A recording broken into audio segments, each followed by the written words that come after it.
Buenos días, señores estudiantes de segundo de bachillerato. Vamos a empezar las clases. Esta es nuestra primera clase a través de este medio virtual y vamos a iniciarla con la unidad 0. En el libro que ustedes tienen de segundo de bachillerato verán que se inicia con esta unidad y que es muy corta, muy concreta.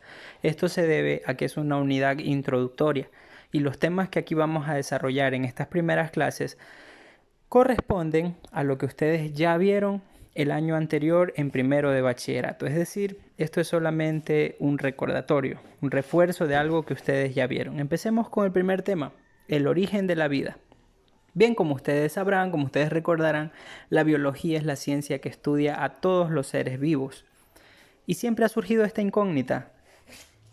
¿Cómo se originó la vida? ¿Cómo se originaron estos seres vivos? Pues bien, existen muchas teorías, unas ya descartadas, otras aceptadas. Vamos a hablar de algunas de ellas durante esta clase. ¿Ok? La primera teoría de la que vamos a hablar es la teoría creacionista. Esta teoría nos dice que uno o más dioses crearon todo lo que está a nuestro alrededor. Esto va a depender obviamente de la cultura en la que nos desarrollemos, en la que estemos. Por ejemplo, nuestra cultura es monoteísta. Se cree que existe un solo Dios y se basa en un libro, la Biblia, en el libro de Génesis, para ser más específico, el primer libro que aparece en la Biblia, en donde nos indica cómo es el origen del universo, cómo es el origen de la vida. En otras culturas, que son politeístas, no se regirán por este libro del Génesis ni por este libro llamado Biblia, sino que tendrán otros libros en donde explique el origen de esta vida. Sin embargo, algo muy interesante es que son muy coincidentes.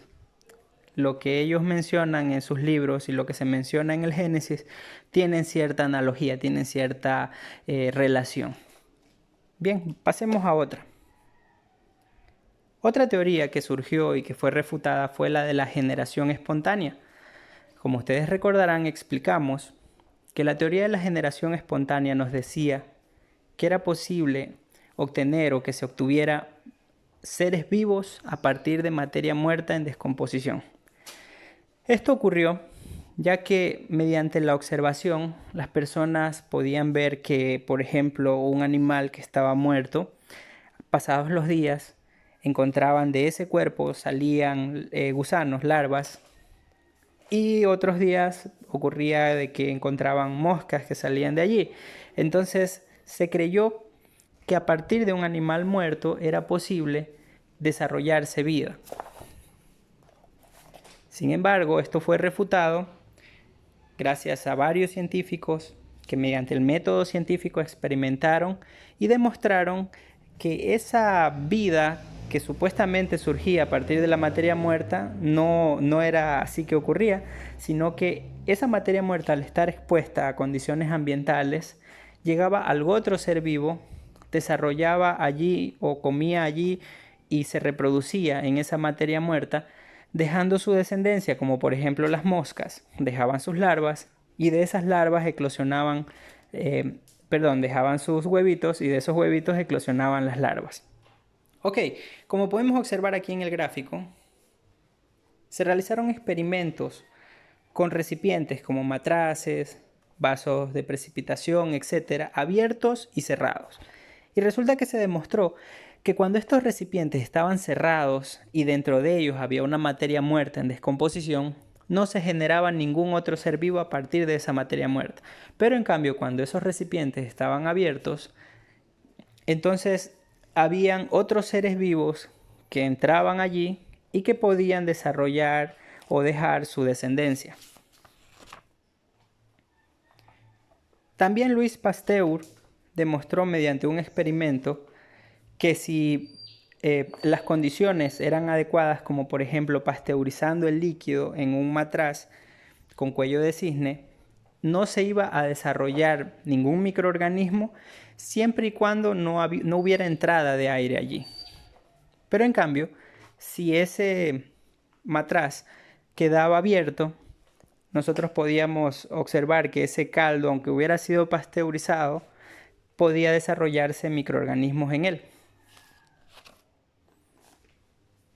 Después de los experimentos de Pasteur, quedó claro que entonces la vida no aparecía de forma espontánea, pero seguía sin existir una teoría clara que explicara el posible origen de la vida. Pero en el año 1924, Oparin y también John Haldane, de forma independiente propusieron un marco teórico en el que la vida tuvo que desarrollarse en la Tierra gracias a que pudieron realizarse experimentos que aceptaban o refutaban esta teoría. Ellos proponían que existía una evolución química que tuvo lugar en un caldo primitivo con las condiciones existentes en la Tierra hace aproximadamente 3.500 millones de años. Es decir, hace 3.500 millones de años aproximadamente, las condiciones climáticas eran muy distintas a las actuales. Ellos proponían que en esas condiciones climáticas tan distintas, en esa atmósfera tan complicada, pudo haberse desarrollado descargas eléctricas que chocaron con ciertos gases y que en condiciones adecuadas pudieron crear las primeras sustancias orgánicas que dieron a su vez paso a los primeros coacervados, es decir, a los primeros seres vivos. ¿Cómo pudieron comprobar que esa teoría podía ser cierta? Pues como pueden ver en el gráfico, replicaron esa atmósfera y en condiciones adecuadas sí se pudo obtener moléculas orgánicas que aparecieron después de unos días del experimento. Otra de las teorías, de hecho es una de las más aceptadas en la actualidad, del origen del universo o del origen de la vida, es la teoría del Big Bang. La teoría del Big Bang hasta el día de hoy tiene muchísimos científicos que la aceptan y muchos de los nuevos descubrimientos que se hacen terminan confirmando lo que nos dice esta teoría. Esta pues lo que nos dice, que como mencioné es una de las más aceptadas, es que todo el universo se encontraba concentrado en un estado de alta densidad y que luego se expandió creando una gran explosión, de ahí su nombre, Big Bang. Esta expansión seguiría hasta la actualidad. Por ejemplo, aquellas personas que estudian las estrellas pueden verificar que pasadas ciertas décadas esas estrellas se siguen alejando, esos planetas se siguen alejando y el universo se sigue expandiendo, con lo cual se comprobaría esta teoría del Big Bang en que nos indica que el universo está en expansión. Si el universo está en expansión, si retrocedemos en el tiempo, quiere decir que fue más pequeño de lo que ahora es y que tuvo que estar en algún momento determinado concentrado en un punto de energía que produjo esta gran explosión. Bueno, hemos visto algunas teorías en esta pequeña clase. Existen muchas otras que de pronto no hemos tratado por cuestión de tiempo.